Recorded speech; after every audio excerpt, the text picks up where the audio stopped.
हरे कृष्णा कृष्णा कृष्णा हरे हरे, हरे राम राम राम हरे हरे।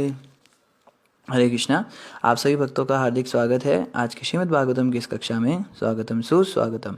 और हम चर्चा कर रहे हैं श्रीमद् भागवतम चतुर्थ स्कंद अध्याय 28 के ऊपर, जिसका नाम है अगले जन्म में पुरंजन को स्त्री योनि की प्राप्ति। तो जल्दी से हम रिकैप करते हैं। कल हमने क्या पढ़ा था?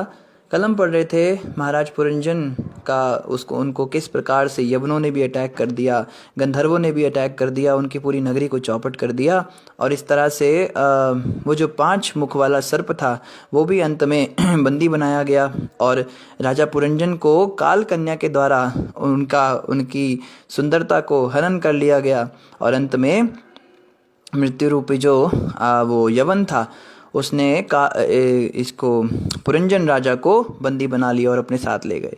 और उनके बच्चे, उनकी पत्नी सब जो हैं उनसे बिछुड़ गए। और उस पत्नी का चिंतन करते हुए वो उसने प्राण त्यागे। बहुत दुखी हुआ, कैसे मेरी पत्नी घर चलाएगी, कैसे वो बच्चों का ध्यान रखेगी। तो स्त्री चिंतन करते हुए उसने शरीर छोड़ा। इस कारण अगले जन्म में वो भी एक स्त्री बन गया और स्त्री बन के उसने शादी की। और मलयध्वज राजा जो हैं उनके विषय में हम पढ़ रहे थे। तो उनसे जो है किस प्रकार से पुरंजन ने अगले जन्म में जो है किस प्रकार से उनकी गति हुई, इस विषय में हम अभी पढ़ रहे हैं। तो आइए हम पढ़ते इसी श्रृंखला में श्रीमद् भागवतम चतुर्थ स्कंद अध्याय 28 और श्लोक संख्या 40 से हम प्रारंभ करेंगे। आत्मा और परमात्मा में अंतर कर सकने के कारण राजा मलयध्वज ने पूर्ण ज्ञान प्राप्त कर लिया।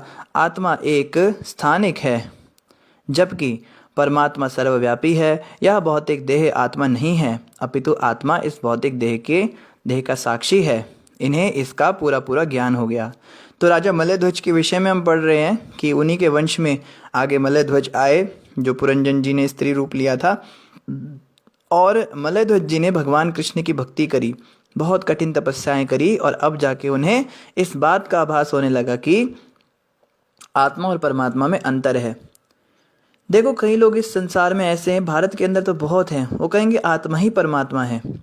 समुद्र की एक बूंद जो जल है वो वापस समुद्र में जाकर समुद्र ही बन जाता है। इसी प्रकार आत्मा परमात्मा से निकली है और वापस उन्हीं में जाके विलीन हो जाएगी और उसका अस्तित्व समाप्त हो जाएगा। हम सब का अस्तित्व एक दिन समाप्त हो जाएगा। हम भगवान में मिल जाएंगे और भगवान ही बन जाएंगे। वास्तव में अभी भी हम भगवान ही हैं। वो कहते हैं ब्रह्म सत्य जगन मिथ्या। ब्रह्म ही सत्य है और जगत मिथ्या है। सब माया का बना संसार है। इस संसार में जितनी भी जीवात्माएं हम हैं, हम सब ब्रह्म हैं, हम सब भगवान हैं। वो इस तरह की बात करते हैं। पर राजा मलयध्वज ने क्या सोचा कि आत्मा तो एक जगह पे टिकी रहती है, स्थानिक है, जबकि परमात्मा सर्वव्यापी है। तो कैसे कह सकते हैं कि आत्मा और परमात्मा एक हैं? अगर ये एक होते तो इन दोनों में एक जैसे गुण पाए जाते ना। अब जैसे मैं हूँ, ठीक है, मेरे शरीर में दर्द है, ये बगल वाले को नहीं समझ में आता जब तक मैं उसको बताऊंगा नहीं। और आप वहाँ पे घर में बैठे हो तो मुझे यहाँ बैठे बैठे थोड़ा ना पता चल जाएगा कि आपको दर्द हो रहा है। इसका मतलब मैं और आप अलग अलग हैं। तो जो कहते हैं हम सब एक ही हैं, हम सब वही हैं, सो हम वही हैं, हम वही हैं, हम वही नहीं हैं। सो हम वाली फिलॉसफी गलत है। सो का मतलब वही, हम मतलब हूँ, मैं वही हूँ। तो वो लोग मंत्र देते हैं, मायावादी लोग, सो हम जपो, सो हम वही हैं। लेकिन हम वो नहीं हैं, क्योंकि अगर हम वही होते, हम सब एक होते, तो हमें भी पता चल जाता सृष्टि के कोने में क्या घटना घट रही है। ईश्वर की चेतना तो चारों ओर फैली हुई है संसार में, ब्रह्मांड में। हमारी चेतना तो हमारे शरीर में भी पूरी तरह से फैली हुई नहीं है। कई सारे शरीर के ऐसे अंग हैं जिनके ऊपर कुछ आघात होता है तो पता ही नहीं चलता। सुन्न कर दे, अभी कोई एनेस्थीसिया दे दे हमको तो हमें अपने शरीर का ही पता न लगे, और हम ब्रह्मांड की बातें करते हैं, बड़ी बड़ी बातें करते हैं। तो हमें बहुत ध्यान देना है कि ये बातें गलत हैं। क्योंकि अगर हम वही होते, अगर हम भगवान आत्मा में और परमात्मा में कोई अंतर ना होता तो क्या होता? तो हमारे अंदर परमात्मा वाले गुण विकसित होते। हम सब दुनिया के अंदर क्या चल रहा है जान पाते, पर ये हम नहीं जान सकते। हम अपने शरीर रूपी ब्रह्मांड के विषय में ही नहीं जानते।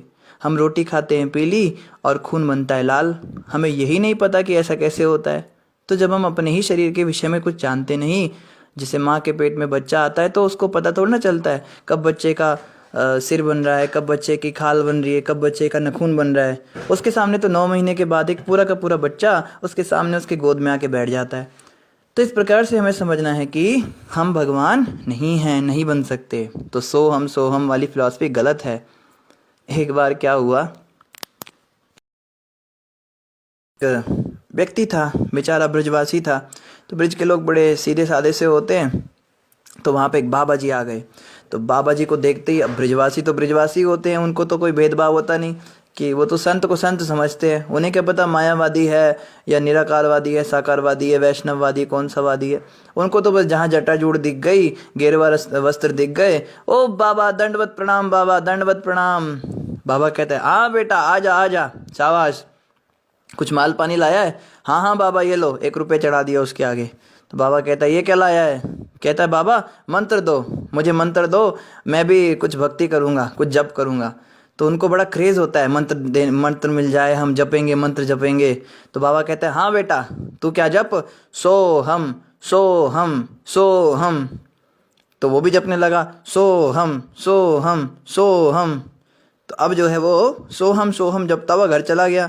तो बेचारा, उसको पता तो था नहीं सोहम का क्या मतलब होता है, बस सोहम जपे जा रहा है। सोहम मतलब मैं वही हूँ, मैं वही हूँ। तो वो मायावाद बनने की तैयारी कर रहा था। अब ये अचानक से क्या हुआ, उसी गांव के अंदर एक वैष्णव बाबा भी आ गए। अब वैष्णव संत आए तो उन्होंने अपनी अलग जगह कुटिया बना ली।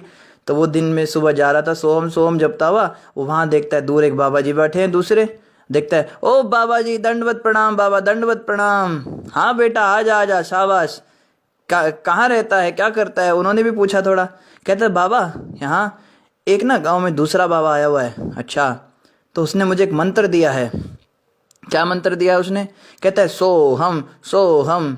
तो बाबा ठीक है ना ये मंत्र? तो वो तो वैष्णव थे, वो कैसे सहन करते कि ये भगवान बनने की बातें कर रहा है। अरे भगवान का दास बनना है हमको, भगवान का सेवक बनना है। अब वो सीधे बोल भी नहीं सकते कि वो बाबा गलत है, क्योंकि ऐसा बोलेगा तो संतों के प्रति इनकी निष्ठा खराब हो जाएगी। तो बाबा ने क्या कहा, वो वैष्णव बाबा कहते बेटा तेरा मंत्र तो बहुत अच्छा दिया है, इसमें ना इसको और शक्तिशाली मैं बना देता हूँ। तो वो कैसे बाबा? कहते दा लगा दे शुरू में, बस दासो हम दासो हम। अब दासो हम मतलब मैं उसका दास हूँ, मैं उसका सेवक हूँ। तो जप रहे दासो हम दासो हम दासो हम। दासो हम मतलब मैं उसका दास हूँ। तो देखो कितनी चालाकी से वो, देखो वैष्णव ने उसका मंत्र बदल दिया, मंत्र का पूरा मतलब ही बदल गया। कहाँ तो वो भगवान बनने की बात कर रहा था, कहाँ भगवान का सेवक बन गया। तो दासो हम जपते बड़ा खुश हुआ, बाबा धन्यवाद तुम्हारा, तुमने मेरा मंत्र शक्तिशाली कर दिया। करता करता अगले दिन फिर वापस पहले वाले गुरुजी के पास पहुंचा। ओ बाबा दंडवत। हाँ बेटा तेरे को मंत्र दिया तो जप कर रहा है? बाबा तुम्हारा जो मंत्र था ना, वो मैं उधर दूसरे बाबा आए हैं गाँव में, उनके पास ले गया तो उन्होंने इसको और शक्तिशाली कर दिया। कहते हैं शक्तिशाली कैसे? कहता है दा लगा दिया, दासो हम। तो बाबा समझ गए किसी वैष्णव के चक्कर में पड़ गया, वो भी पक्का मायावादी था। कहता है बेटा मंत्र तो तेरा शक्तिशाली हो गया, अब वो भी संतों के प्रति तो कुछ वो भी नहीं बोल सकता उल्टा। कहता है इसको ना मैं और ज़्यादा शक्तिशाली बना देता हूँ पहले से भी। कहते बोलो बाबा? कहते 100 और लगा दे आगे नाम के। तो कहता है सदा सो हम मतलब हमेशा के लिए मैं वही हूँ। सदा है, सदा के लिए मैं सोहम, सदा सो हम जप रहा है वो। अब बाबा का काम हो गया, फिर से मंत्र का मतलब बदल गया। पहले तो खाली मैं सोहम ही था, मैं वही हूँ, अब क्या हो गया, मैं हमेशा के लिए वही हूँ। तो जब फिर से वैष्णव बाबा के पास आया, वैष्णव बाबा ने कहा बेटा और शक्तिशाली कर देता हूँ, दा एक और लगा दे, दासो हम। मैं दास भी नहीं, उसका दासों का भी दास हूँ। लो जी, तो अब उस बेचारे को क्या पता उसके साथ क्या हो रहा है। तो मंत्र जो है वो दासो हम, सदा सो हम, फिर दासो हम, ऐसे चलता रहा। तो कहने का मतलब ये है, एक शब्द के हेर फेर से देखो कितना अर्थ बदल जाता है। तो हमें इस बात को समझना है कि आत्मा और परमात्मा एक नहीं है, ये अलग अलग एलिमेंट्स हैं। आत्मा अलग है और परमात्मा अलग है। यूं तो आत्मा परमात्मा से ही निकली है, लेकिन आत्मा कभी परमात्मा बन नहीं सकती। जिस प्रकार से पुत्र पिता के शरीर से ही निकलता है, लेकिन पिता की पत्नी को पुत्र अपनी पत्नी नहीं कह सकता, वो उसकी माँ है। इसी प्रकार से भगवान या परमात्मा जो है इस प्रकृति के, इस वसुंधरा के वो स्वामी हैं। तो हम कभी ये दावा नहीं कर सकते कि हम भी मायापति हैं। जो व्यक्ति स्वयं मायापति बनने की प्रयास करता है वो जान ले कि वो माया का पति कभी नहीं बन सकता, माया का सेवक ही बनेगा, माया का पुत्र ही बन सकता है। तो ये बात जो है किनको समझ में आ गई? राजा मलयध्वज को समझ में आ गई। और केवल समझ नहीं आए, उन्हें इसका पूरा पूरा ज्ञान भी हो गया। इस प्रकार राजा मलयध्वज को पूर्ण ज्ञान की प्राप्ति हुई, क्योंकि शुद्ध अवस्था में उसे साक्षात भगवान ने उपदेश दिया था। ऐसे दिव्य ज्ञान के द्वारा वह प्रत्येक वस्तु को समस्त दृष्टिकोणों से समझ सकता था। तो ये मलयध्वज जो है, इसको ऐसा उपदेश मिला भगवान से कि अब वो हर वस्तु को सही दृष्टिकोण से समझ रहा है। इसका मतलब कि अभी हम जो संसार की वस्तुओं को समझ रहे हैं वो सही दृष्टिकोण नहीं। बहुत बड़ी सीख है यहाँ पे। मुझे लगता है मैं सही हूँ और तुम्हें लगता है तुम सही हो, तो मैं अपने घर में खुश, तुम अपने घर में खुश। लोग ऐसे ही तो कहते हैं ना, जब भी झगड़े होते तो क्या होता है, आप तो समझते ही नहीं हो मेरी बात को, मैं जो भी कहती हूँ आपको कुछ समझ में ही नहीं आता है। अरे मैं जो सोच रही हूँ ना आप कभी समझ ही नहीं पाओगे, यही सही है, इस समय यही करना चाहिए हमें। वो कहता है तू चुप रह, तू ज़्यादा बोलती है, मुझे जो सही लगता है मैं वही करूँगा, तू समझ नहीं पा रही है, सही यही है। तो हर व्यक्ति अपनी अपनी दृष्टिकोण देता है, पर वास्तविकता तो राजा मलयध्वज को समझ में आ गई कि दोनों ही गलत हैं। ना तो तू सही है ना तू सही है। सही कौन है? सही तो बस शास्त्र हैं। शास्त्रों के अंदर जो बातें लिखी है वो सही है। अब कोई कहे प्रभु जी हमें ये लॉजिक समझ में नहीं आता कि मांस खाना क्यों गलत है भला? मांस खाने से क्या होता है? ये तो खाने के लिए बने हैं ना। कई लोग बोलते हैं कि अगर हम इन्हें नहीं खाएंगे तो ये हमें खा जाएंगे, इनकी संख्या बढ़ जाएगी, मुर्गे मुर्गे हो जाएंगे, बकरे बकरे हो जाएंगे दुनिया में और ये हमें खा जाएंगे। तो इनकी संख्या को कम करने के लिए बहुत आवश्यक है कि हम इनको खाएं। तो भाई तेरे हिसाब से हो सकता है सही हो, मेरे हिसाब से हो सकता है मैं सही हूँ, लेकिन हम दोनों ही गलत हैं। सही तो केवल शास्त्र हैं और भगवान, क्योंकि शास्त्र भगवान की वाणी है। हम ये नहीं कहते कि हमारे शास्त्र इसलिए सही हैं क्योंकि हम इन्हें मानते हैं। आप मानो या ना मानो, भगवान की वाणी सत्य है, राम नाम सत्य है, राम ही केवल सत्य हैं, कृष्ण ही सत्य हैं, बाकी सब संसार जो है झूठा है। जैसे गुरु महाराज एक भजन गाते हैं, न धुप रहनी ना छां बंदिया, ना प्यो रहना ना मां बंदिया, रहना बस कृष्ण दा नाम बंदिया। कहते हैं ना तो धूप रहनी है ना छाँव रहनी है बंदिया। हे बंदे, ना तो धूप हमेशा के लिए ना छाँव हमेशा के लिए, ये आती जाती रहेंगी। ना प्यो रहना ना माँ बंदिया, ना तो तेरा बाप हमेशा के लिए आया है ना तेरी माँ हमेशा के लिए है।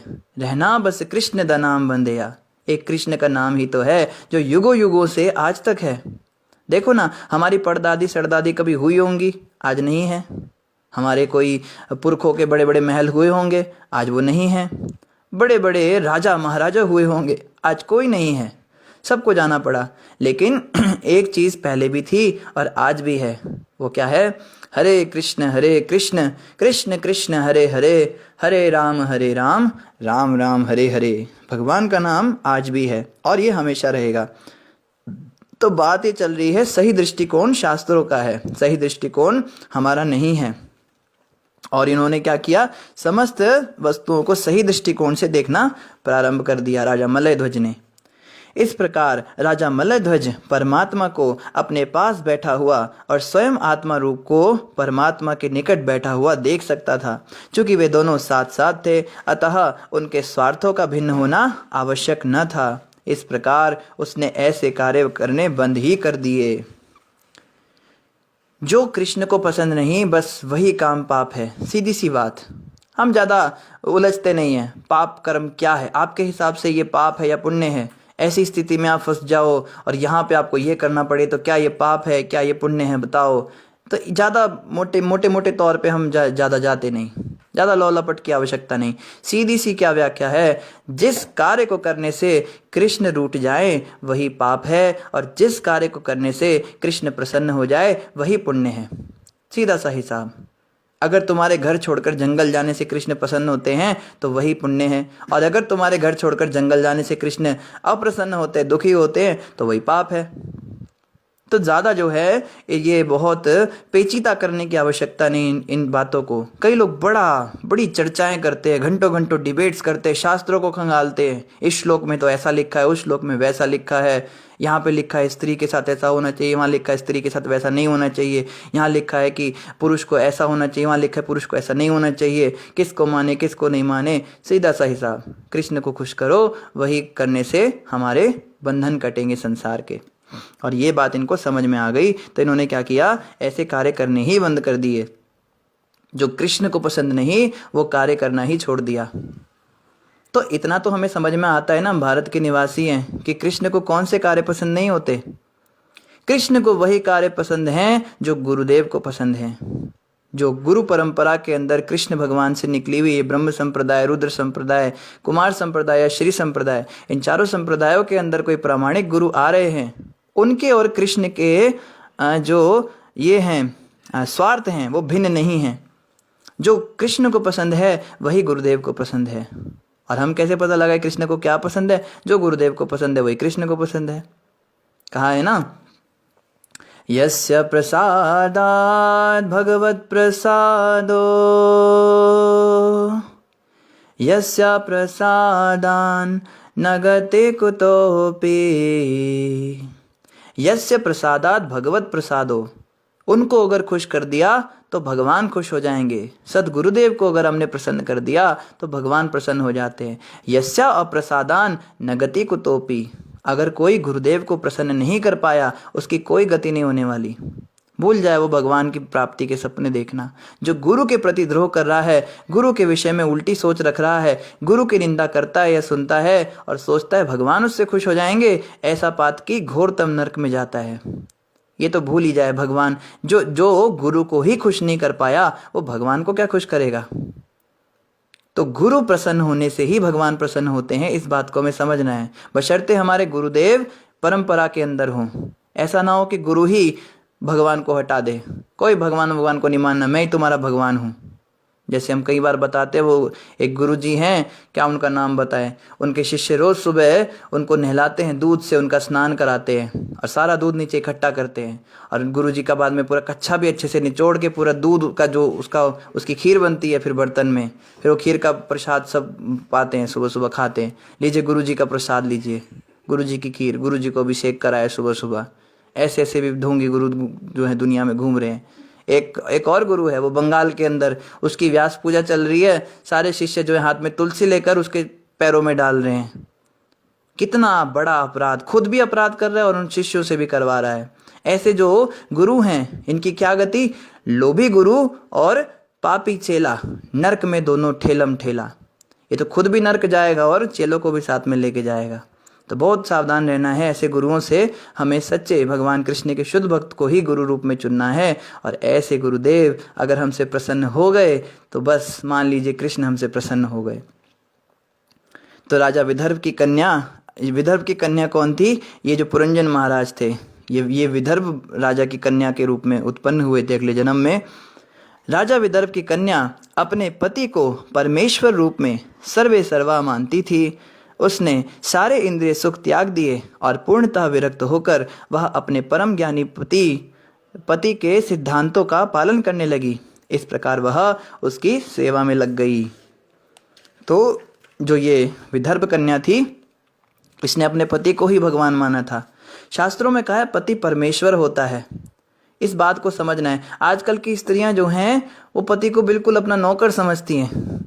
इधर आओ उधर जाओ नाम लेके बात करती हैं। शास्त्रों में इसकी अनुमति नहीं। स्त्री जो अपने पति का नाम लेकर बुलाती है उसके पति की आयु क्षीण हो जाती है। और मांग में सिंदूर भरने का विधान था, सिंदूर भरने से पति की लंबी उम्र होती है। आजकल की स्त्रियां मांग में सिंदूर ही नहीं भरती हैं, कहती है हमारे सिर में वो हो जाता है, एलर्जी हो जाती है। अरे वो सिंदूर ही नहीं है जिससे एलर्जी हो रही है, वो कोई केमिकल लगा रहे हो तुम। सच्ची का असली सिंदूर लगाओगे तो कभी वो नहीं होता, वो तो उल्टा उसमें तो हल्दी होती है, क्या क्या होता है, शरीर के लिए अच्छा भी होता है। अगर वैसे भी देखो तो सिंदूर लगाना, बिंदी लगाना, मंगलसूत्र धारण करना, ये सब जो हैं सुहागन के चिन्ह होते हैं। इन प्रतीकों को धारण करने से हमारा जो है एक पतिव्रत का जो धर्म है वो निष्ठ होता है, पुष्ट होता है। आजकल की स्त्रियां सब नहीं लगाती, शादियां टिकती नहीं उनकी। हालांकि और भी कई सारे कारण हो सकते हैं, पर ये भी एक फैक्टर होता है बीच में। जब आप अपने पति के कुछ कि आपका कोई पति है, इस बात की आप चिन्ह ही अपने शरीर पर लगाती नहीं, तो दिन भर में आपको चिंतन ही नहीं होता। जैसे आप पहले घूमती थी वैसे अभी घूम रहे हो, तो आपको क्या उसके प्रति प्रेम विकसित होगा या रिश्ता जो है पक्का होगा। तो ये सारी जो बातें बताई थी शास्त्रों में, पति को परमेश्वर समझना, यहाँ पे क्या कहा जा रहा है, विदर्भ कन्या ने तो अपने पति को ही भगवान मान रखा था और पति भी भक्त थे भगवान कृष्ण के। ये आइडियल गृहस्थ होता है। श्रील प्रभुपाद जी एक जगह पे कहते हैं, wife should be the maid servant of husband and husband should be the servant of Krishna, that is perfect गृहस्थ आश्रम। गृहस्थ आश्रम का मतलब है पति को भगवान कृष्ण का सेवक दास होना चाहिए और पत्नी को ऐसे भक्त पति की दासी समझना चाहिए स्वयं को। तो ऐसा जो घर है ये साक्षात वैकुंठ है। ऑफ कोर्स यहाँ पे कोई कह सकता है मेरा पति तो शराबी कबाबी जुआरी है, तो ऐसे पति के लिए हम कुछ कह नहीं सकते, मगर जो भक्त पति है कम से कम उसको तो भगवान के प्रतिनिधि स्वरूप में मानना चाहिए। आगे कह रहे हैं, राजा विदर्भ की पुत्री पुराने वस्त्र पहनती थी, वह तपस्या के कारण अत्यंत दुर्बल हो गई थी। वह अपने बाल नहीं संवारती थी जिससे उसमें लटे पड़ गई थी। यद्यपि वह सदैव अपने पति के निकट रहती थी, किंतु वह अत्यंत मौन थी तथा विचलित अग्नि की लपट के समान अक्षुब्ध शांत थी। तो कह रहे हैं कि ये जो थी ये पुराने वस्त्र पहनती थी विदर्भ कन्या, क्योंकि इसका पति तपस्वी हो गया। इस बात को समझना है, अगर पति भक्त है तो पत्नी को चाहिए, चाहे उसे पसंद हो या ना पसंद हो, वो भी भक्ति करे, क्योंकि गलत काम तो नहीं कर रहा है ना। अब मान लो किसी का पति शराबी कबाबी हो, वो पत्नी उसको परेशान करे तो समझ में आता है, लेकिन जब पति भक्त बन रहा है, मंदिर जा रहा है, जप कर रहा है, तब पत्नियां उसमें अड़ंगे डालती हैं तो समझ नहीं आता कि वो चाहती क्या है। या तो वो नरक में जाने की बिल्कुल कसम खा के आई है, 7 फेरे लेते समय एक 8वां फेरा भी लिया, मैं पतिदेव खुद भी नरक जाऊंगी और तुमको भी जबरदस्ती लेके जाऊंगी, तुम अगर निकलने की कोशिश भी करोगे तो तुमको खींच के ले जाऊंगी। तो ये क्या बात हुई? आपका पति भक्ति कर रहा है, उसको क्यों डिस्टर्ब करना, उसको भक्ति में क्यों परेशान करना? ठीक है, आपकी कुछ आशाएं हैं, कुछ इच्छाएं हैं, अगर आपको लगता है कि वो आवश्यकताएं हैं तो वो उसको पूरा करेंगे, लेकिन अगर आवश्यकताएं नहीं हैं, वो केवल जो सुविधाओं के चक्कर में हम अपने पति को परेशान कर रहे हैं, तो बहुत पाप लगता है, बहुत पाप लगता है। इस बात को ध्यान रखिए। अगर कोई पति भक्ति कर रहा है और उसकी स्त्री उसको भक्ति में परेशान करती है, तो उस स्त्री की बहुत बुरी दुर्गति होने वाली है। समझना चाहिए इन बातों को, बहुत सीरियस बिजनेस होता है। किसी साधक की साधना को डिस्टर्ब करने से हमको पाप लगता है, अपराध लगता है। और सेम चीज इस पतियों पे भी लागू होती है। कोई भक्त स्त्री है तो पति को चाहिए उसका साथ दे, उसको भक्ति में आगे बढ़ाने के लिए उसकी मदद करे, ना कि उसको बस खाली पुराने ख्यालों की और पता नहीं क्या क्या कहता फिरे, उस पर शक करे, कहाँ जाती हो शाम को। ये बहुत बहुत पापमय कार्य है, इसको ध्यान रखना चाहिए। तो यहाँ बता रहे जैसे पति था वैसे ही वो स्वयं भी हो गई। तपस्या के कारण उसका शरीर भी एकदम दुर्बल हो गया, पतली दुबली सी हो गई बेचारी, और उसके बाल जो हैं उसको संवारती भी नहीं थी, ऐसी सेवा करती थी। वही वाली बात देखो, जैसे देवहूति माता ने करदम ऋषि की सेवा करी थी। करदम मुनि जब तपस्या करते थे तो माता देवहूति, वो भी राजकन्या थी, राजकुमारी थी, कभी जमीन पे पाँव नहीं रखा था उन्होंने, ऐसे परिवार से। और किसकी बेटी थी? पूरी दुनिया के सम्राट की बेटी थी, स्वयंभू मनु की बेटी थी वो। मनु महाराज के नाम पे हम सबका नाम मनुष्य पड़ा है। वो प्रथम मनुष्य थे, प्रथम जीव थे इस संसार के, ब्रह्मा जी के पुत्र थे, उनकी बेटी थी वो देवहूति। और करदम मुनि के साथ इतनी तपस्या कर रही है, शरीर के ऊपर धूल जम गई, उसके बालों की जटाएं बन गई उसकी, ऐसी सेवा की। तो स्त्रियों को चाहिए कि इनसे शिक्षा लें, इनसे प्रेरणा लें कि भक्त पति की सेवा किस प्रकार से होती है। और कहते हैं अविचलित अग्नि के समान वो जो है हमेशा शांत रहती थी, शांति से अपनी सेवा कर रही है और भगवान की भक्ति भी कर रही है। राजा विदर्भ की पुत्री सुस्थिर मुद्रा में आसन लगाए अपनी पति की तब तक पूर्ववत सेवा करती रही जब तक उसे यह पता नहीं लग गया कि उसने इस शरीर से कूच कर दिया है। उस बेचारी को यही पता नहीं चला कि उसका पति तो शरीर से उसके प्राण निकल चुके हैं, वो तो सेवा ही करती जा रही है। उसको लगा समाधि में बैठे होंगे, समाधि में भी बैठते थे, तो कैसे पता लगा उसको? जब वह अपने पति के चरण दबा रही थी तो उसे अनुभव हुआ कि उसके पांव अब गर्म नहीं हैं। अतः वह समझ गई कि उसने पहले ही इस शरीर को त्याग दिया है। तो उस बेचारी विदर्भ कन्या को पता लगा। विदर्भ कन्या कौन है? राजा पुरंजन का ही अगला जन्म। इनको पता लगा कि पति जो है अब नहीं रहे संसार में। अकेली छूट जाने पर उसे अत्यधिक चिंता हुई। अपने पति के साथ से विरहित वह अपने को उस मृगी के समान अनुभव करने लगी जो अपने पति से बिछुड़ गई हो। जैसे कोई हिरनी अपने हिरण से बिछड़ जाती है, दूर हो जाती है, तो वो कैसा विरह सहन करती है, कितना दुखी हो जाती है, उसी प्रकार ये विदर्भ कन्या भी बहुत विचलित हो गई। मेरा पति मुझे छोड़ के चला गया। जंगल में अकेली तथा विधवा हो जाने पर विदर्भ की पुत्री विलाप करने लगी। अब जंगल में अकेली है, आसपास कोई है भी नहीं, पति पत्नी किसी घोर जंगल में रहते थे, अब वहाँ जंगल मंगल में कहाँ जाएगी? विधवा भी हो गई, अब रो रही है बेचारी, विलाप करुण क्रंदन कर रही, विलाप कर रही है। उसके आंसू निरंतर झड़ रहे थे जिससे उसके स्तन भीग गए थे और वह जोर जोर से रो रही थी। तो बेचारी चिल्ला चिल्ला के जोर जोर से रो रही है, आंखों से निरंतर उसके आंसू निकल रहे। हे राज ऋषि, उठिए उठिए, देखिए जल से घिरी हुई यह पृथ्वी चोरों एवं तथा कथित राजाओं से भरी पड़ी है। यह संसार अत्यधिक भयभीत है, आपका कर्तव्य है, आप उसकी रक्षा कीजिए। उठा रही है, उठिए राजा, उठिए राजऋषि, हैं उठिए उठिए, ऐसा बोल रही है। इस प्रकार वह परम आज्ञाकारिणी पत्नी अपने मृत पति के चरणों पर गिर पड़ी और उस एकांत वन में करुण क्रंदन करने लगी। उसकी आंखों से आंसू झर रहे थे। उस बेचारी के आंसू सूख ही नहीं रहे, इतना रो रही है और जोर जोर से करुण क्रंदन कर रही है। उसकी वाणी सुन के जो जीव जंतु है उनका भी हृदय द्रवित हो रहा है। कैसी ये विरहिणी है। देखो, किसी स्त्री ने अगर अपने पति की इतनी सेवा की हो, उसको भगवान ही माना हो, और उसका पति अचानक से शरीर छोड़ दे और उसको पता लगे उसके पैर दबाते हुए कि पति नहीं रहे, उसकी क्या हालत होगी। तो विदर्भ कन्या जो है बहुत बहुत ज़्यादा रो रही है। तब उसने लकड़ियों से चिता बनाकर और अग्नि लगाकर उसमें अपने पति के शव को रख दिया। तो बेचारी रोने धोने के बाद उसने सोचा कोई है ही नहीं यहाँ पे, सब कुछ मुझे ही करना पड़ेगा। तो जैसे तैसे उसने क्या किया, अपने पति की चिता बनाई और खुद ही उनको आग लगाई। इस सब के बाद वह दारुण विलाप करने लगी। अब पति को जो है अग्नि देने के बाद और दारुण विलाप कर रही है। दारुण मतलब ऐसा विलाप जो किसी की भी छाती फाड़ दे, इतना इतना मतलब करुण स्वर था उसके रोने का कि अच्छे अच्छे महामुनि भी अगर आएं तो वो भी एक बार को विचलित हो जाएं। इस सब के बाद वह दारुण विलाप करने लगी और अपने पति के साथ अग्नि में भस्म होने के लिए स्वयं भी तैयार हो गई। तो वो विदर्भ कन्या क्या सोचने लगी, मैं अपने पति के साथ ही मर जाती हूँ, मैं जी ही नहीं पाऊंगी।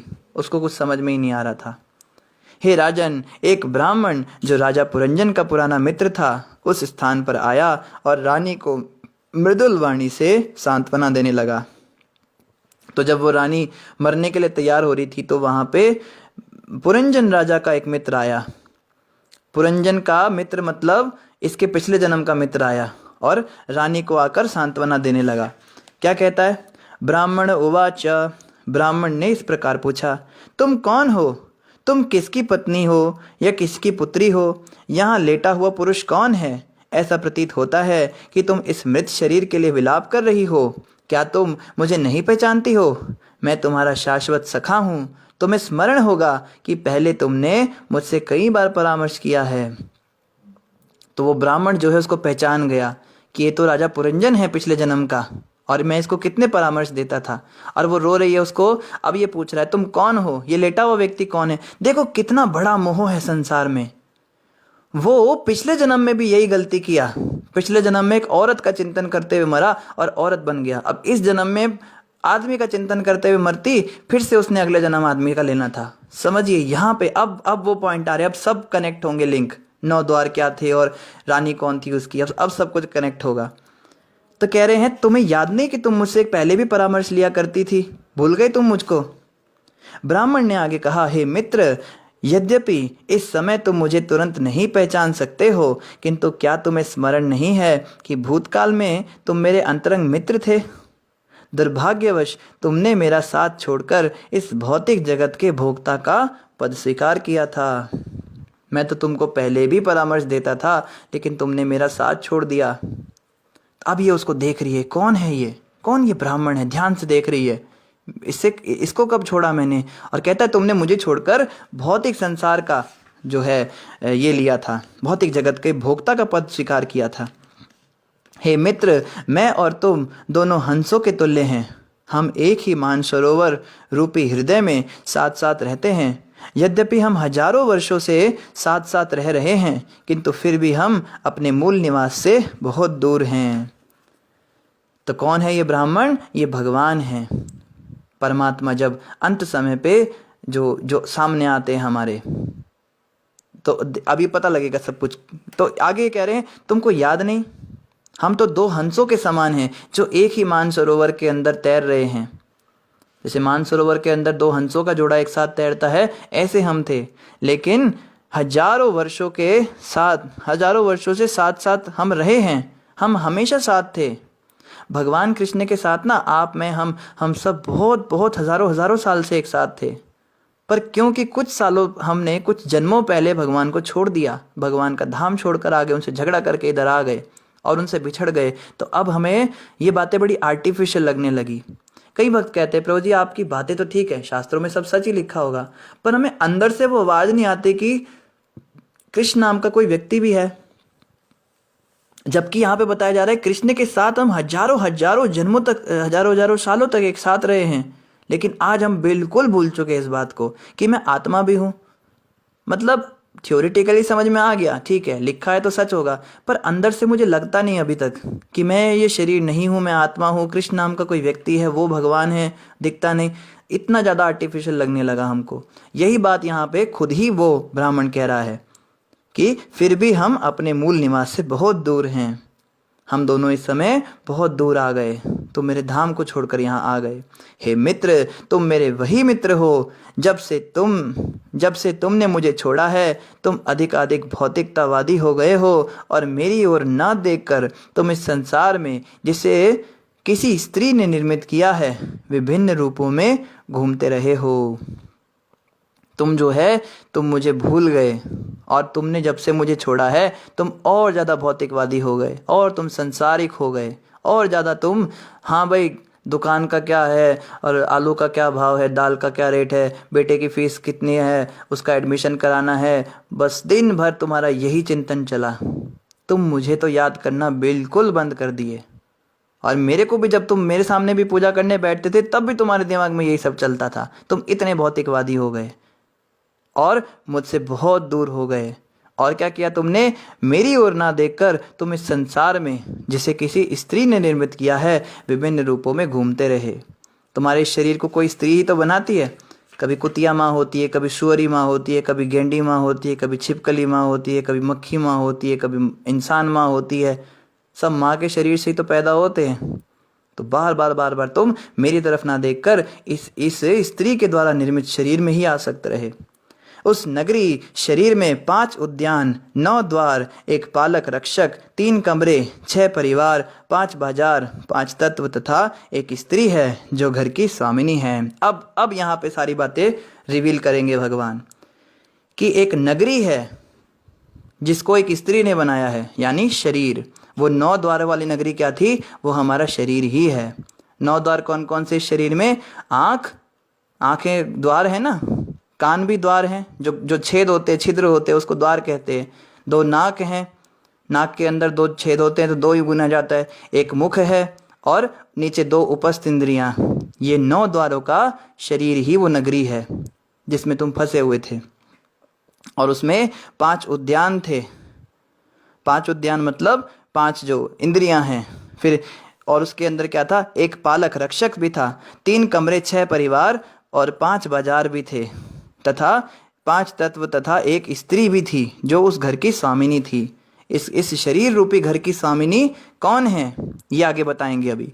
हे मित्र, 5 उद्यान 5 प्रकार के इंद्रिय सुख के विषय हैं। 5 उद्यान कौन से हैं? उद्यान का मतलब होता है पार्क। जैसे किसी नगरी के अंदर पार्क होते हैं ना, इस शरीर रूपी नगरी के अंदर 5 पार्क हैं जहाँ पे व्यक्ति इंद्रिय सुख लेता है। ये क्या है? 5 प्रकार के इंद्रिय सुख, जिसको कहते हैं स्पर्श, रस, रूप, गंध और स्वाद। आंखों का जो इंद्रिय तृप्ति का साधन है वो रूप होता है। आंखों को रूप देखना बड़ा पसंद है। सुंदर रूप दिखा दो तो इसकी बड़ी इंद्रिय तृप्ति होती है, घंटों घंटों ऊबता नहीं है। कहते हैं ना, बस तुम्हें देखने को दिल चाहता है, देखता जाऊं देखता जाऊं देखता जाऊं। तेरी आंखों को जो तृप्ति मिल रही है वो क्या है? वो शरीर का एक इंद्रिय सुख है। कई लोग कहते हैं आज तो खाने में मजा आ गया। तो मजा किसको आया? जीवा को आया। ये दूसरा इंद्रिय सुख है। तीसरा ये क्या था? रस और रूप। और तीसरा है गंध, नाक से जब हम सूंघते हैं हमें इंद्रिय सुख मिलता है। इसी प्रकार स्पर्श, जो शरीर को हमें स्पर्श मिलता है उससे हम सुखी होते हैं। और 5वां है शब्द, ध्वनि, जो हम कानों से सुनते हैं। बहुत आनंद आ गया, आज तो कितने घंटे बीत गए सुनते हुए, पता ही नहीं लगा, इतना अच्छा म्यूजिक बज रहा था वहाँ पे, कहते हैं ना। तो ये 5 प्रकार के इंद्रिय सुख जो हैं वही उस शरीर के 5 उद्यान हैं। और इसका एक रखवाला भी है, इस शरीर का एक रखवाला है। वो कौन है? वो है प्राण। प्राण जब तक इस शरीर में है तब तक ये शरीर मरता नहीं, आत्मा इसको छोड़ के जाता नहीं। जब प्राण ही इसको छोड़ देता है तब क्या होता है? आत्मा इसको छोड़ देती है और 9 द्वारों से आता जाता है। प्राण जो है ये 9 के 9 द्वारों से आता जाता है। हमने पीछे पढ़ा था ना, एक रक्षक है जो 9 के 9 द्वारों पे रक्षा देता है, प्रहरा देता है। तो इस शरीर में जो 9 छेद हैं, इन 9 के 9 छेदों से प्राण वायु बहती है। वायु 7 प्रकार की होती है, प्राण वायु, अपान वायु, उदान वायु, समान वायु, व्यान वायु। तो ये सब आयुर्वेद में बताया जाता है। हम तो ये पढ़ते हैं ना सीधा, नाक से गया ऑक्सीजन और फिर निकला कार्बन डाइऑक्साइड, इससे ज़्यादा हमें कुछ पता नहीं होता। पर 7 प्रकार की वायु होती है शरीर में और हमारे 9 के 9 छिद्रों से वायु का आना जाना लगा रहता है। कानों से भी वायु अंदर बाहर होती है, आंखों से भी होती है, उपस्थ इंद्रियों से भी होती है, नाक से भी होती है, मुख से भी होती है। तो हर वायु का अपना, जैसे जो नीचे के द्वारों से निकलते उसको अपान वायु कहते हैं। तो वो कौन सी ऑक्साइड होती है ये तो अंग्रेज़ों को भी नहीं पता चला, लेकिन शास्त्रों के अंदर जो है बताया है ना। तो ऐसे मतलब अलग अलग वायुओं के विषय में बताया जाता है। तो ये क्या है? प्राण जो है 9 द्वारों से आता जाता रहता है। 3 प्रकोष्ठ, 3 प्रमुख अवयव अग्नि, जल तथा पृथ्वी हैं। तो 3 जो उसके प्रकोष्ठ हैं वो क्या हैं? अग्नि, जल और पृथ्वी। मन समेत 5 इंद्रियों का समुचित इसके 6 परिवार हैं। तो बताया ना, इसके अंदर 6 परिवार रहते हैं। कौन से 6 परिवार रहते हैं? मन और 5 इंद्रियां। एक तो इंद्रिय है कान, ये इसके अंदर रहती है, इस शरीर में रहती है। आँख इस शरीर में रहती है, जीवा इस शरीर में रहती है, नाक इस शरीर में रहती है और स्पर्श इंद्रिय इस शरीर में रहती है। और छठा मन, मन भी इस इंद्रिय, इस शरीर रूपी शरीर में रहता है, इस शरीर रूपी नगरी में रहता है। 5 ज्ञानेंद्रियां हैं, दृष्टि, स्वाद, गंध, स्पर्श तथा शब्द। ये 9 द्वारों से होकर कार्य करती हैं, जो इस प्रकार हैं: 2 आंखें, 2 कान, 1 मुंह, 2 नथुने, 1 जनेंद्रिया तथा 1 गुदा। ये छिद्र नगर के परकोटों के दरवाजे के तुल्य हैं। जैसे किसी नगर में दरवाजे होते हैं ना, ऐसे ही इन 9 के 9 द्वारों में दरवाजे दिए हैं भगवान ने। आंखों के ऊपर पलक दी है, नाक भी बंद हो जाती है, मुख भी बंद हो जाता है, नीचे की इंद्रियां भी बंद हो जाती हैं, तो सबके ऊपर दरवाजे भी लगे हैं। प्रमुख अवयव हैं पृथ्वी, जल तथा अग्नि और मुख्य करता है मन, जो बुद्धि द्वारा अनुशासित है। तो ये सारे के सारे पदार्थ हमारे शरीर में हैं। पृथ्वी हमारा शरीर जो है ना, मुख्य रूप से मिट्टी से बना हुआ है। पृथ्वी जो उसमें प्रधान तत्व है, और जल भी इसके अंदर है, शरीर के अंदर जल भरा होता है, और अग्नि भी इसके अंदर है। आपका शरीर के अंदर अग्नि थोड़ी ना होती है। अग्नि नहीं होती तो पेट को हाथ लगाओ, गर्म क्यों होता है? शरीर में तापमान कहाँ से आता है? ताप देना तो अग्नि का काम है। इसका मतलब अदृश्य अग्नि है, उसमें लपटें नहीं होती लेकिन वो ऊष्मा देती है, तो अग्नि तो है। फिर 5 बाजार हैं। 5 बाजार कौन से हैं? 5 कर्मेंद्रियां। तो अभी हमने 5 ज्ञानेंद्रियों के विषय में सुना। ज्ञानेंद्रियों का मतलब होता है जिनसे हम ज्ञान लेते हैं, कोई नॉलेज लेते हैं। जैसे आँख है, आँख हमें बता सकती है कि रंग कैसा है, रूप कैसा है, तो उससे हमने इन्फॉर्मेशन कलेक्ट किया। तो जिन इंद्रियों से हम इन्फॉर्मेशन कलेक्ट करते हैं उसको कहते हैं ज्ञानेंद्रियां। ये बहुत हैवी साइंस है, शास्त्रों के अंदर जो दिया है, और ये बहुत बेसिक नॉलेज है, इसके ऊपर तो बहुत बहुत कुछ है, लेकिन साइंटिस्ट अभी इन्हीं बातों को ठीक से समझ नहीं पाए। तो 5 इंद्रियां ऐसी हैं जो हमें इंफॉर्मेशन देती है। कान हमें इंफॉर्मेशन देते हैं कि शब्द कैसा है। रस इंद्रिया जो जीवा है ये हमें इंफॉर्मेशन देती है कि स्वाद कैसा है। स्पर्श इंद्रिया हमें इंफॉर्मेशन देती है सर्दी है या गर्मी है। तो ये 5 इंद्रियां क्या कहलाती है? ज्ञान इंद्रियां, जो ज्ञान देती हैं। इनके अलावा 5 कर्म इंद्रियां होती हैं। कर्म इंद्रियों का मतलब होता है जिनके द्वारा कर्म किया जाता है। आंखों से हम कुछ कर्म नहीं कर सकते, नाक से कुछ कर्म नहीं कर सकते, कान से कुछ कर्म नहीं कर सकते। तो 5 कर्मेंद्रियां कौन कौन सी होती हैं? 2 हाथ, 2 पैर, ठीक है, और वाणी, वाणी भी कर्मेंद्रिया, और नीचे 2 उपस्थ इंद्रियां। तो हाथों को 1 गिना गया है, दोनों हाथों को, दोनों पैरों को 1 गिना गया है। हाथों से हम कार्य करते हैं, पैरों से हम कार्य करते हैं, और नीचे जो है जनेंद्रिय और गुदाद्वार, इनसे भी हम कार्य करते हैं। और वाणी, वाणी मतलब जो बोलते हैं, बोलने से कर्म लगता है। तो जब और ये 5 जो हैं ये कोई ज्ञान नहीं अर्जित कर सकती।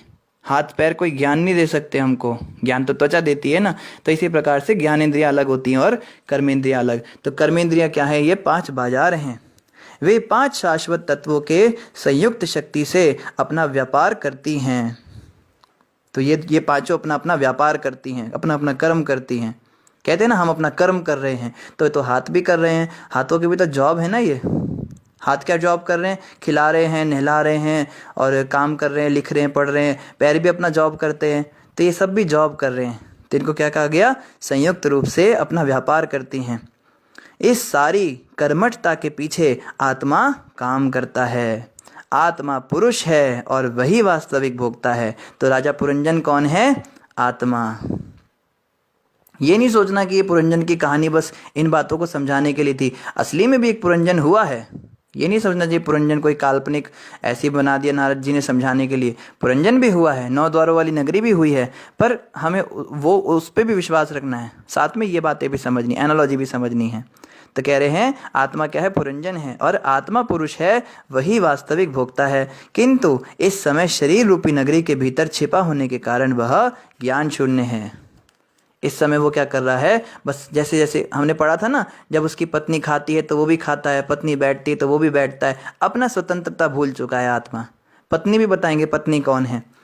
हे मित्र, जब तुम भौतिक इच्छा रूपी स्त्री के साथ ऐसे शरीर में प्रवेश करते हो तो तुम इंद्रिय सुख में अत्यंत लिप्त हो जाते हो। तो वो स्त्री कौन थी? वो थी भौतिक इच्छा। भौतिक इच्छा मतलब संसार को भोगने की इच्छा। जब भी हम कृष्ण को भूलकर एंजॉय करने की कोशिश करते हैं, आनंद लेने की कोशिश करते हैं, उसी को भौतिक इच्छा कहते हैं।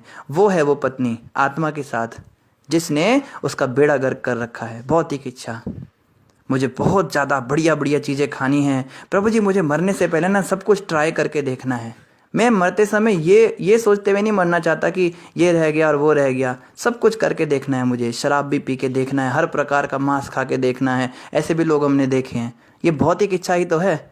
मुझे बहुत बड़ा आदमी बनना है, मुझे बहुत बड़ा साइंटिस्ट बनना है, मुझे बहुत बड़ा इंजीनियर बनना है, डॉक्टर बनना है, मुझे बहुत बड़ा कथाकार बनना है, मुझे बहुत बड़ा गुरु बनना है, अपने चेलों का शोषण करना है। तो दुनिया भर की जो इच्छाएं रखते हैं लोग, भौतिक इच्छा रखते हैं। ये क्या है? वो पत्नी है।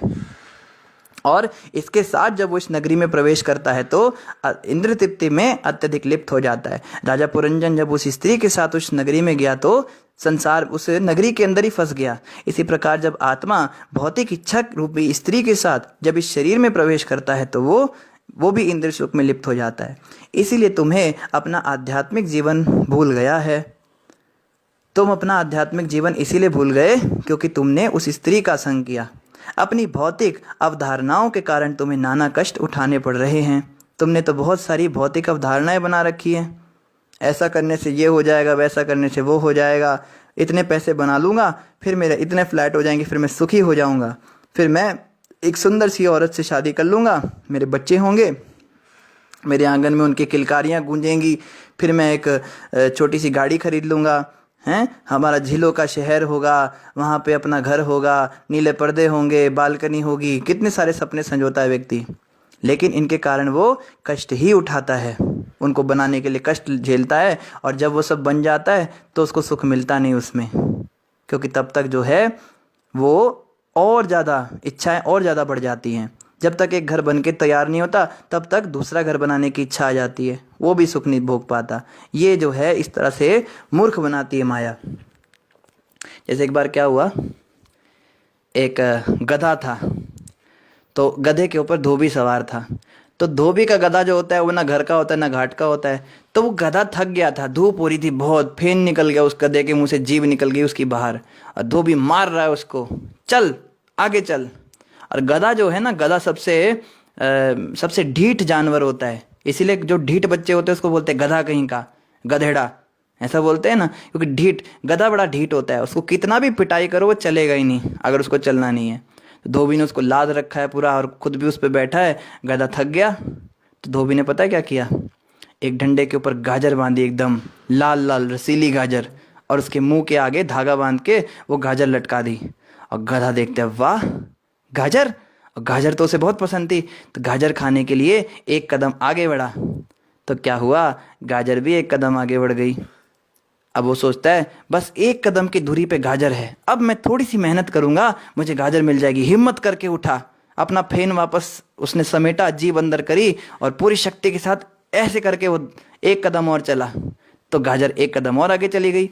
उसने सोचा लगता है थोड़ी मेहनत करनी पड़ेगी, पक्का ये गाजर दिखाई दे रही है ना उसको सामने, झूठ थोड़ना है, गाजर सामने दिख रही है तो है। तो जैसे वो और तेज और भागने लगा, धोबी का काम हो गया।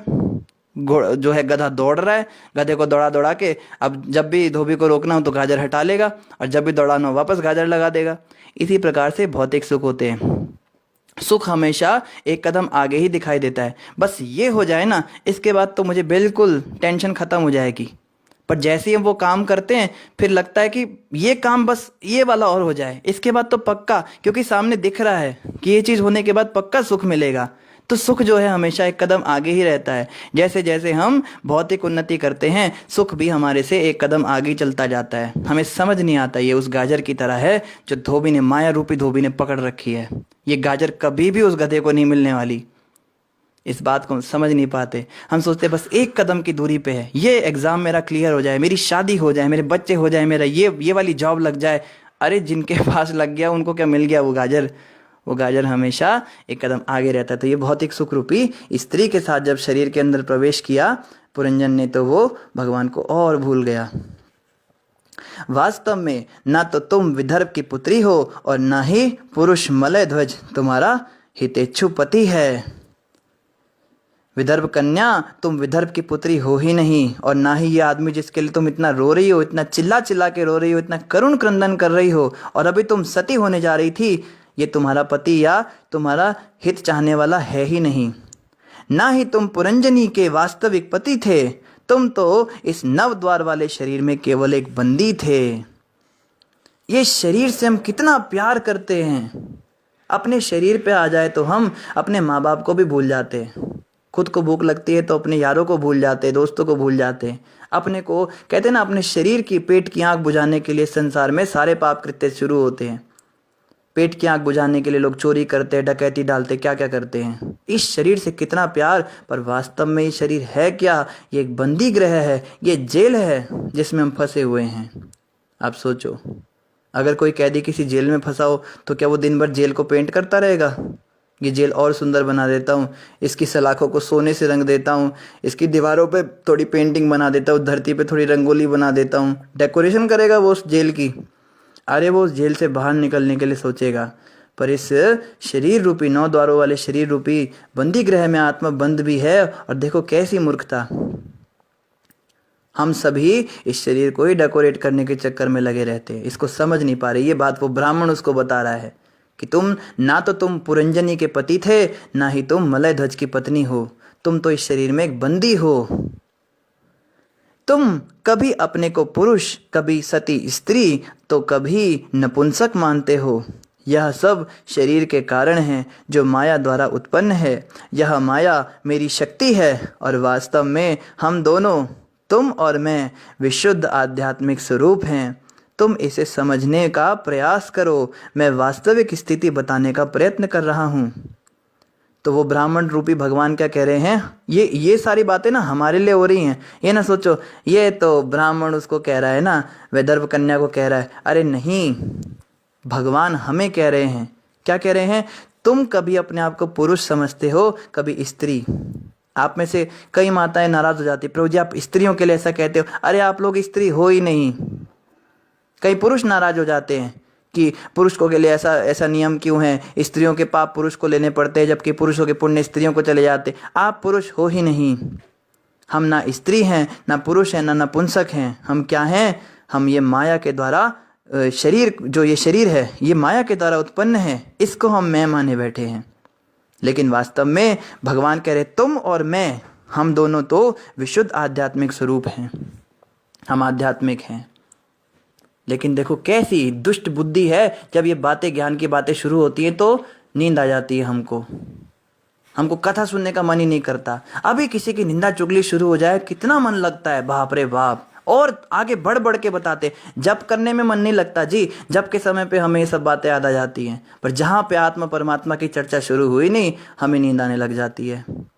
ऐसे सत्संग हम सुनना पसंद नहीं करते। ऐसी बातें शुरू होती तो हम कहते हमें ज्ञान नहीं चाहिए, हमें फिलॉसफी मत सुनाइए, बहुत ज्ञान है हमारे पास में, प्रैक्टिकल बात कीजिए, मेरे शरीर का निर्वाह कैसे होगा। लेकिन जब शरीर क्या है, आत्मा क्या है समझाया जाता है तो हमें नींद आ जाती है। क्या हमारी गति, दुर्गति होगी हमारी।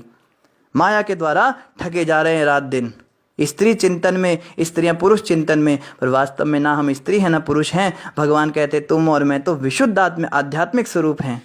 तुम इसे समझने का प्रयास तो करो, मैं वास्तविक स्थिति बताने का प्रयत्न कर रहा हूँ। भगवान कहते तुम समझने की कोशिश तो करो। ठीक है, तुम्हारे सिर के ऊपर से बाउंसर जा रहा है, तुम्हें समझ नहीं आ रही है मेरी बात, पर कोशिश तो करो। मैं तुम्हें वास्तविक स्थिति बताने का प्रयास कर रहा हूं। ये तुम्हारी सच्चाई है जिसको तुम सुनना नहीं चाहते। हे मित्र, देखो भगवान के साथ हमने कितना दुर्व्यवहार किया, उन्हें हर जगह हमने नेग्लेक्ट किया, हर जगह उनको भूले, फिर भी भगवान क्या कहते हैं, क्या संबोधन दे रहे हैं, हे मित्र। आज भी भगवान हमें अपना मित्र मानते हैं, कितनी बड़ी बात है। हे मित्र, मैं परमात्मा और तुम आत्मा होकर भी हम गुणों में भिन्न नहीं हैं। बेशक मैं परमात्मा हूं और तुम आत्मा हो, हम दोनों अलग अलग हैं, लेकिन गुणात्मक रूप से एक हैं। जो जो गुण मेरे अंदर हैं वो सब तुम्हारे अंदर भी आए हैं, क्योंकि तुम मेरे पुत्र हो। पुत्र के अंदर पिता के गुण आए जाते हैं। यद्यपि पिता पुत्र एक नहीं होते, लेकिन तो भी गुणात्मक दृष्टि से देखा जाए तो गुण तो एक जैसे ही होते हैं ना, क्योंकि हम दोनों आध्यात्मिक हैं। ये शरीर तुम हो नहीं, तुम आध्यात्मिक हो। मैं सच्चिदानंद हूं तो तुम भी सच्चिदानंद हो। तुम सत्य हो, तुम कभी मरते नहीं हो। तुम चित्त हो, तुम्हारे अंदर पूर्ण ज्ञान है और तुम हमेशा आनंद में रहते हो। ये तुम्हारी वास्तविक स्थिति है। लेकिन आज तुम अपने आप को सोचते हो मैं मर जाऊंगा, मैं मर जाऊंगी। तुम्हारे अंदर कोई ज्ञान नहीं, तुम्हें लगता है मैं अज्ञान में हूं, मुझे पता ही नहीं इस बात का, मुझे तो पता ही नहीं था। और आनंद की तो बात ही छोड़ दो, निरानंद में रहते हो हमेशा। दुनिया भर के कष्ट, कभी ये कष्ट, कभी वो कष्ट, कभी बैंक बैलेंस का कष्ट, कभी एटीएम कार्ड ब्लॉक हो गया उसका कष्ट, कभी फेसबुक पे किसी ने मेरे बारे में कुछ कमेंट कर दिया ये वाला कष्ट, कभी मेरा कुत्ता भाग गया कष्ट, कभी मेरी पत्नी बीमार हो गई। दुनिया भर के कष्ट तुम्हें आते हैं, लेकिन ये तुम्हारी वास्तविक स्थिति नहीं। तुम्हारी वास्तविक स्थिति तो सच्चित और आनंद रूप ही रहेगी। लेकिन अभी तुम अपने आप को ऐसा क्यों मानते हो? क्योंकि तुमने इस माया के बने हुए शरीर को मैं मान रखा है, बस। वास्तव में हे मित्र, तुम मुझसे अपनी स्वाभाविक स्थिति में भी गुणात्मक रूप से भिन्न नहीं हो। तुम गुणात्मक रूप से मेरे समान ही हो। जो जो गुण मेरे अंदर हैं तुम्हारे अंदर भी हैं। तुम इस विषय पर तनिक विचार तो करो, कम से कम सोचने की कोशिश तो करो। कभी आज तक ऐसा हुआ है सुबह से लेकर रात तक बस खाने का, सोने का चिंतन होता है, मेरी थाली कहाँ गई, मेरा खाना कैसे मिलेगा, मेरे सोने के बिस्तर एकदम पैक होना चाहिए, मेरी रजाई के ऊपर कोई वो नहीं होना चाहिए, मेरे कपड़े एकदम प्रेस होने चाहिए धुले हुए, कल मैं क्या पहनूंगा, मेरे पास कपड़े नहीं हैं। बस यही चिंतन तुम्हारा चलता रहता है दिन भर। कभी विचार तो करो, आत्मा होने के नाते भगवान का स्वरूप हो तुम। मैं और तुम एक जैसे हैं, मेरे सारे गुण तुम्हारे अंदर है, उस पर कभी विचार ही नहीं होता। सुबह से लेके शाम तक, शाम से लेके रात तक, रात से लेके सुबह तक बस खाना, सोना, घूमना, इधर करना, उधर करना, मेरी माँ कैसी, मेरा बेटा कैसा, मेरी बच्ची कैसी, उसका बर्थडे है, इसका भाई का ये हो रहा है, उसका तबादला हो गया, उसका तलाक हो गया, बस। कभी सोचो तो कि तुम आत्मा भी हो। आगे क्या कह रहे हैं? जो वास्तव में महान विद्वान है और जिन्हें ज्ञान है वे तुम में तथा मुझ में कोई गुणात्मक अंतर नहीं पाते। ये बात मैं नहीं कह रहा बेटा, मित्र, मित्र कह रहे, बेटा भी नहीं कह रहे। हे मित्र, मैं भी ये बात नहीं कह रहा, ये बात तो बड़े बड़े महान लोग भी कहेंगे कि तुम में और मुझ में गुणात्मक रूप से कोई अंतर नहीं।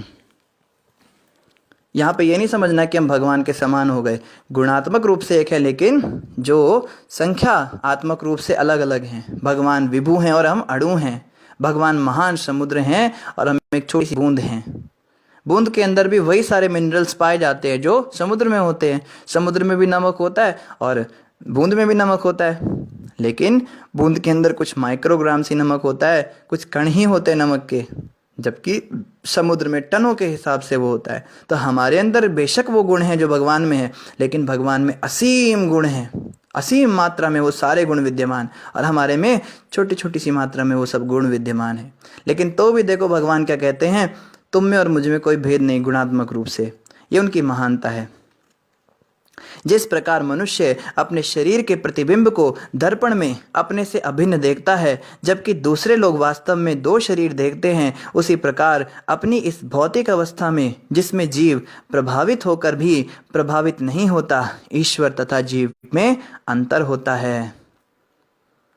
बहुत ही सुंदर एग्जाम्पल दे रहे हैं। जैसे जब हम शीशे में देखते हैं तो हमें लगता है बस ये मैं ही हूँ, सामने जो खड़ा है मैं बिल्कुल मैं ही हूँ, ये कभी विचार ही नहीं आता कोई और व्यक्ति है।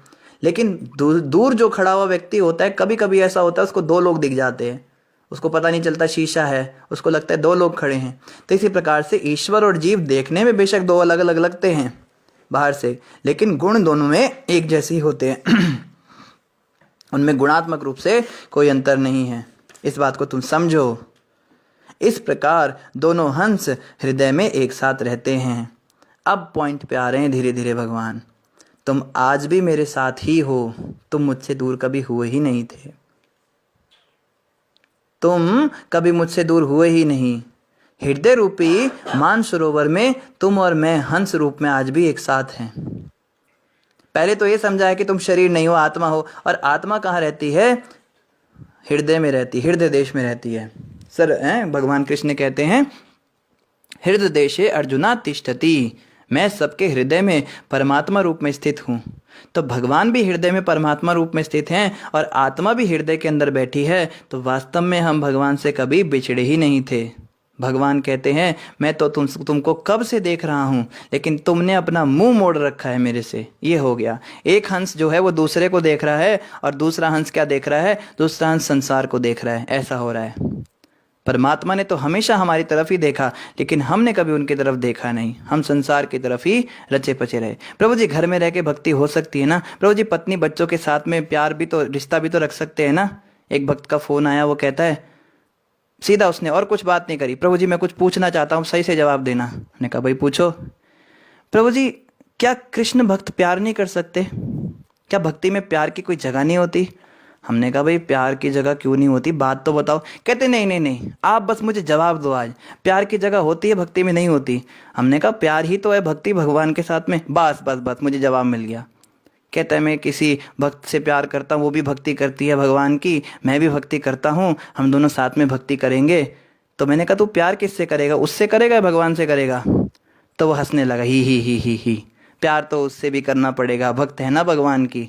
तो हम इतनी चालाकियां चल चल के अपने गलत मंसूबों को सही साबित करने की कोशिश करते हैं। संसार की ओर मुख मोड़ने के लिए हम भगवान को भी छोड़ते नहीं, भगवान के भी कंधे पे रख के बंदूक चला देते हैं। हम कहते हैं भक्ति, वो भक्त है ना इसलिए उससे शादी करनी। अरे भक्त तो दुनिया भर के यहाँ पे सारे आदमी मर गए क्या? भक्त जो औरत के साथ ही तेरे को भक्ति करनी है उसके साथ में, हमारे साथ बैठ के भक्ति कर ले, आजा मंदिर में। नहीं नहीं नहीं, आपके साथ नहीं करूँगा, उसी के साथ करनी है। कैसी बुद्धि होती है लोगों की। तो संसार के अंदर इतने रचे पचे हैं हम, संसार की ओर इतना हमारा मुख जो है मुड़ा हुआ है, और लेकिन भगवान ने हमेशा हमारी तरफ देखा। भगवान कहते हैं मैं भी वही राजहंस हूँ और तुम भी वही राजहंस हो, और हम आज भी साथ में हैं, लेकिन फर्क इतना हो गया कि तुमने मुख मोड़ लिया। इस प्रकार दोनों हंस हृदय में एक साथ रहते हैं। जब एक हंस दूसरे को उपदेश देता है तो वह अपनी स्वाभाविक स्थिति में रहता है। इसका अर्थ है कि वह अपनी मूल कृष्ण चेतना को प्राप्त कर लेता है, जिसे उसने भौतिक आसक्ति के कारण खो दिया था। तो अब भगवान कह रहे हैं कि एक हंस दूसरे हंस को जब उपदेश देता है तो वो वास्तविक स्थिति में आ जाता है। जब तक अंदर से परमात्मा हमें गाइड नहीं करेंगे तब तक हम भक्ति में आगे नहीं बढ़ सकते। हम कितने भी शास्त्र पढ़ लें, कितने भी हम खंगाल डालें शास्त्रों को, आप देखो बड़े बड़े ज्ञानी भी फंस जाते हैं संसार में। बहुत ज्ञानी शास्त्री ये भी जो है गलत हरकतें करते पाए जाते हैं। क्यों? क्योंकि अंदर से परमात्मा इनको गाइड नहीं कर रहे, ये बाहर से ज्ञान ले रहे हैं। आप भागवत सुनने वाले जितने भी भक्त हो, आप ये मत सोचना कि भागवत ग्रंथ पढ़ने मात्र से हमारी भक्ति बढ़ेगी। भागवत ग्रंथ पढ़ने से केवल श्रद्धा जागृत होगी उन परमात्मा के प्रति जो हृदय में बैठे हैं, और फिर उन परमात्मा की बात को सुनना शुरू करना पड़ेगा हृदय में। ये मिसिंग लिंक है, कई भक्तों को पता नहीं होता। वो कहते हैं बस कथा सुन ली ना, हमने कथा सुन लिया हो गया हमारा कल्याण। अरे कथा सुन के तो केवल हमने एक श्रद्धा जागृत की है परमात्मा के प्रति। हृदय में भगवान सबके बैठे हैं और सबको उपदेश देते हैं। एक चोर भी जब चोरी करने जाता है ना तो उसके दिल से भी आवाज़ आती है मत कर, अच्छी बात नहीं है, पर उसको हम नकार देते हैं, उसको हम फॉर ग्रांटेड ले लेते हैं, उस समय हम उसको इग्नोर कर देते हैं। तो हमें यही करना है भागवत सुन के पढ़ के कि धीरे धीरे परमात्मा में हमें अपनी श्रद्धा जागृत करनी है। परमात्मा जो हृदय में हमें प्रेरणा करते हैं, जो गाइडेंस देते हैं, उसके अनुसार चलना शुरू करना है। और हृदय के परमात्मा की बात हम तब सुन पाएंगे जब बाहर जो परमात्मा का स्वरूप है उनकी बात सुनेंगे। परमात्मा का स्वरूप कौन है? गुरु। भक्त भक्ति भगवंत गुरु चतुर नाम वपु एक, तिनके पद वंदन किए नाशत विघ्न अनेक। तो भक्त भक्ति भगवान और गुरु ये चारों अलग अलग चार शरीर हैं लेकिन वस्तु एक ही है।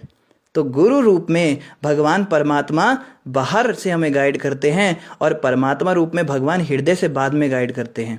तो दोनों की गाइडेंस में हमें चलना होगा। शास्त्रों के द्वारा हमें अपनी श्रद्धा जागृत करनी है, तो इसी से हमारा कल्याण होगा। इस महामंत्र में हमें अपनी श्रद्धा जागृत करनी है। हरे कृष्ण कृष्ण कृष्ण हरे हरे, हरे राम राम राम हरे हरे। इन्हीं शब्दों के साथ सभी भक्तों का धन्यवाद। तो आप सभी के लिए अनाउंसमेंट वही वाली, बहुत जल्दी हम अपने पेज के ऊपर शिफ्ट हो जाएंगे। ये कथाएं अब पेज के ऊपर होंगी। श्रीमद् भागवतम क्लास के नाम से एक पेज हमने बनाया है, तो उसका लिंक आपको हमारे अभी हम डाल देंगे, हमारी टाइमलाइन पे मिल जाएगा। आप उसको फॉलो कर लीजिए ताकि जब उस पेज पे हम लाइव होना शुरू हो तो आपके पास उसका अपडेट आ जाए आपके नोटिफिकेशन पर। तो हम अपनी आईडी से अब लाइव होना बंद कर देंगे, वहाँ से लाइव हुआ करेंगे। तो इन्हीं शब्दों के साथ सभी का धन्यवाद। किसी वक्त का कोई प्रश्न हो तो आप कमेंट पर अवश्य अपना प्रश्न पूछ सकते हैं।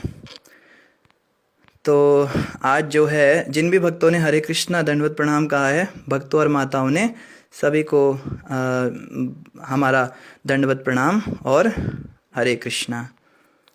तो कुछ भक्तों ने हरे कृष्णा महामंत्र भी लिखा है, आप सबका धन्यवाद।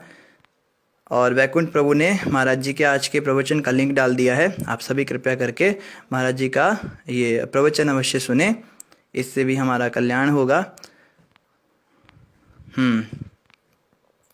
मीना परमार जी कहते हैं आप इतने अच्छे बातें कैसे कर सकते हो फ्रेंड। मीना माता, ये सारी बातें भागवत की हैं, हमारी नहीं। हम जो भी बातें करते हैं हमने गुरुदेव के मुख से सुनी हैं, इसलिए आपको ये अच्छी लगती हैं। बाकी हमारा इसमें कोई योगदान नहीं। हम एक पोस्टमैन की तरह हैं, गुरुदेव की और शास्त्रों की चिट्ठी आपको लाके पकड़ाते हैं। आपको जो भी उसमें लगता है वो उनका लिखा हुआ है, पर दिखाई हम देते हैं, बस ऐसा होता है। अजय वर्मा जी कहते हैं हरे कृष्णा प्रभु जी आपने बोला था कि कुंती माता से संपर्क करना है तो बात नहीं करते हैं तो कोई रिप्लाई नहीं देते, तो प्रभु जी कैसे डालेंगे बच्चा गुरुकुल में। अजीत प्रभु, आप हमें पर्सनल मैसेज कीजिए व्हाट्सएप में या फेसबुक में, हम आपके बच्चे का दाखिला करवा देंगे। और कोई प्रश्न नहीं है, ठीक है। इन शब्दों के साथ आप सभी का धन्यवाद। ग्रंथराज श्रीमद् भागवतम महापुराण की जय, जगत गुरु श्रील प्रभुपाद की जय, गौर भक्तवृंद की जय। हरे कृष्णा, दंडवत प्रणाम।